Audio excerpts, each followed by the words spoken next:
Yo, it's Guido coming at you with the Tactics Talk, guys. Welcome back. Thanks for tuning in. One of the things we talk about a lot is when you're flanking, go back.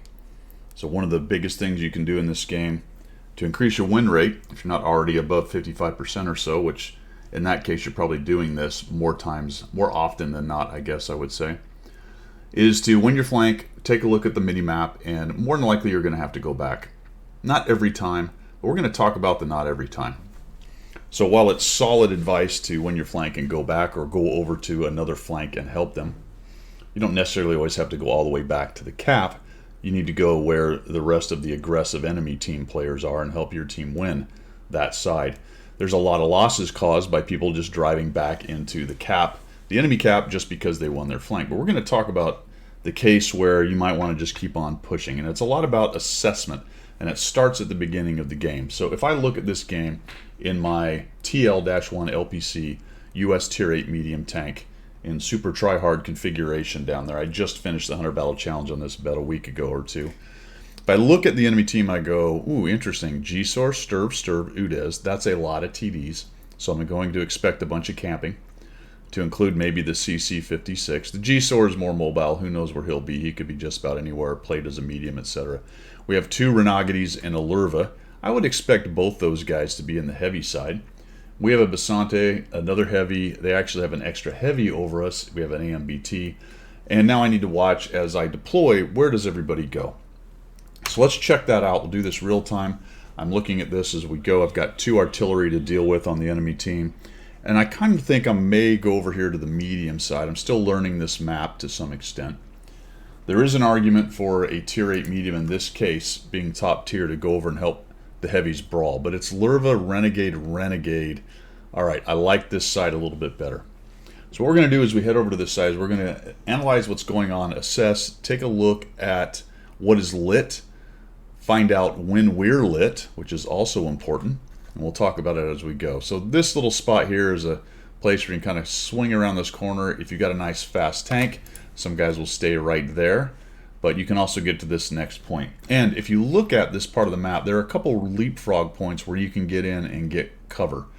Get to the next corner. It'd be nice to get to this one, but I think right now a YOLO into there might get me hit by a bunch of sniperinos up there. Let's take a look.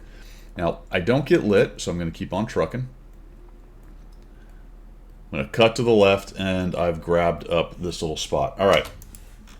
This can be an overextension situation. You will notice that, excuse me, a significant portion of my helpers are all the way in the back, to include the Indian Panzer, which is a bit disappointing, and a couple TDs, which is not that surprising. So I'm just going to go up here and see if I can get lights for these guys. If I do get pushed, then my snipers will get some shots on them and all kinds of good stuff. So we'll come around this corner, we'll take a look. And because I have not had anybody spotted crossing here, I didn't get spotted moving up. I'm not seeing anybody here late to the party, maybe a slower tank trying to cross over here.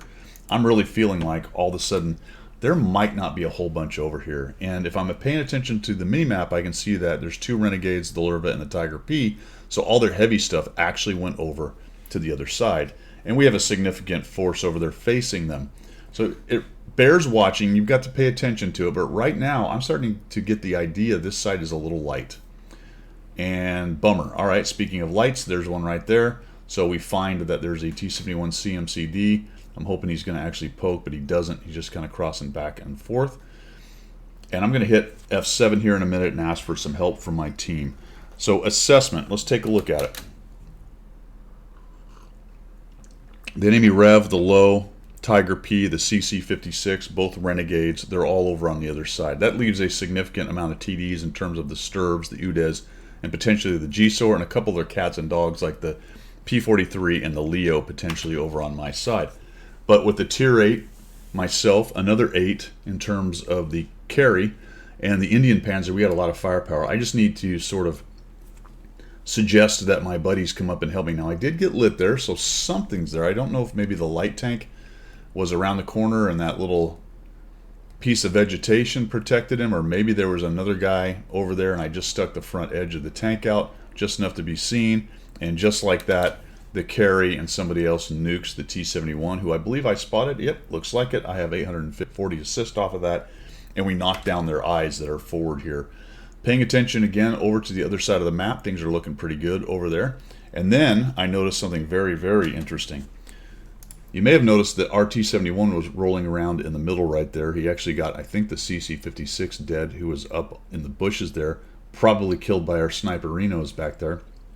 Look where he is now.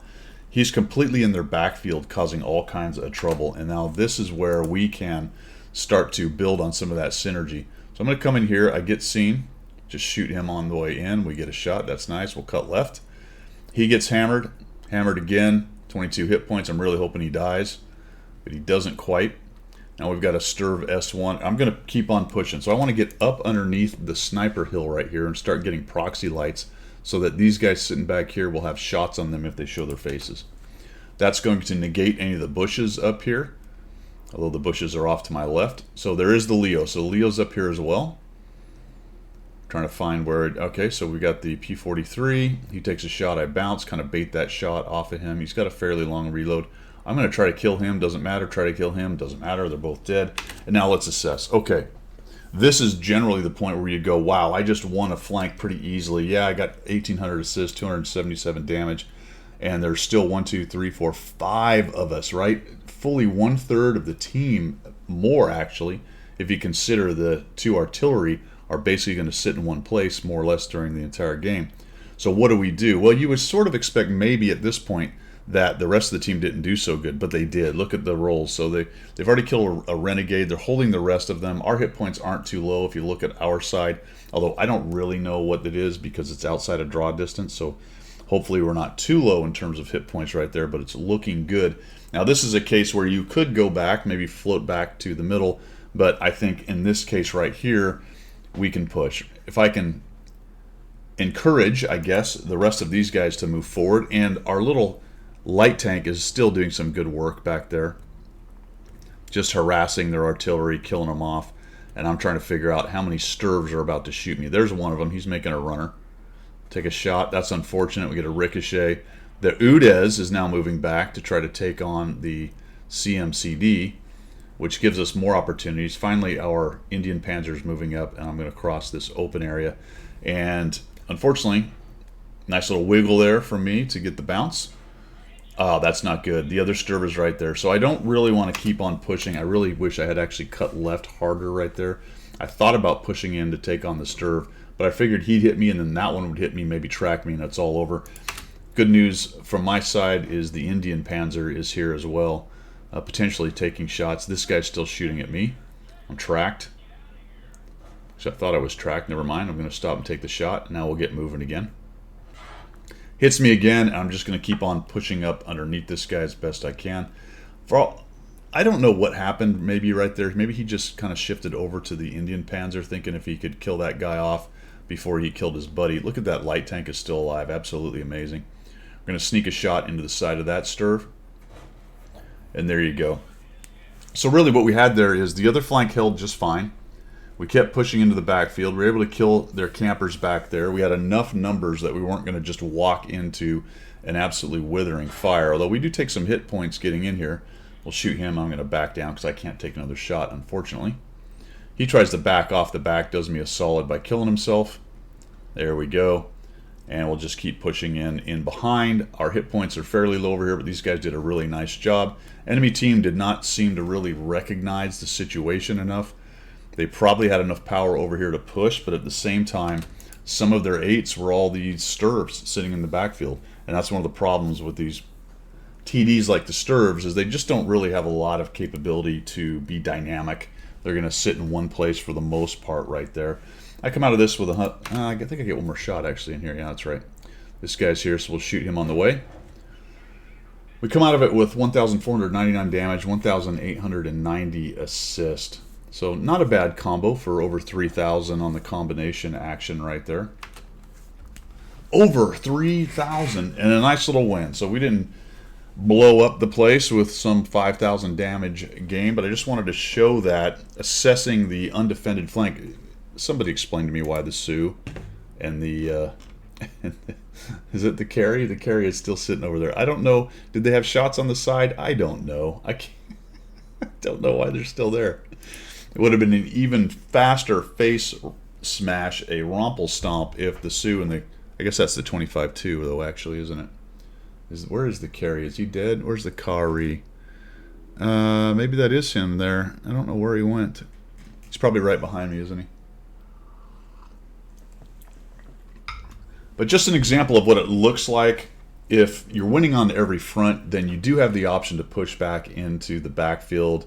The light tank opened it up. He created a situation where the defense was not as organized, I guess I would say, because they were kind of worried about him. You saw the one Udez was running around to mess with him. If I'd have walked in with all three of those Sturves ready to shoot me, or the Udez and the two Sturves, it would have been a quick end for me on that push back there. But because the light tank was back there causing all kinds of issues, that opened it up a little bit, and I did finally get the Indian moving up.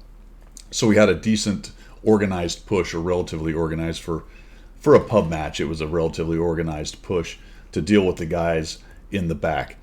If it doesn't look like that, say you push in there and you've got the Udezes and the Sturves in the bushes, and you know all that open area is uncrossable without getting wrecked, well, don't do that then. In that case, swing back around, and it would have been a long drive, but because this is quite a large map, but come all the way back around to the north and get in there and start helping out with the heavies down there if you can do so, if you've got a fast tank. Otherwise, post up in this general area here and wait for your guys to push through and start to win on that side. Maybe light these guys up, wait for some help, right? So don't just push in because you won the flank, or it looks like maybe you can get in the backfield. The situation has to be right in there to make that happen. So hopefully that helps you guys a little bit with what those will look like. This was one of those, how would I say this? One of the, I wouldn't say called a one-off case, but it is not the usual case. When you win a flank as easily as we won it on that side, it usually means there's just not much there, and the most of their power's on the other side. So we had a pretty significant force, unfortunately, sitting in the north, and we did win the flank, but we didn't kill a whole lot in terms of good tanks. And the rest of our team did some really good work over there in the south to make that all possible. So always think about that as well. You can look at that and go, well, yeah, we did a really good job on the north flank. Pushed in there, got in behind them, caused a crossfire, started working on their campers, all that stuff. But if our heavies had been doing a poor job or not having as good a day, we'd have had to fall back on that one. So in this case, this is the more unusual case. That's kind of what it looks like. Well, thanks for tuning in, guys. I appreciate your support of the channel as always. We will see ya.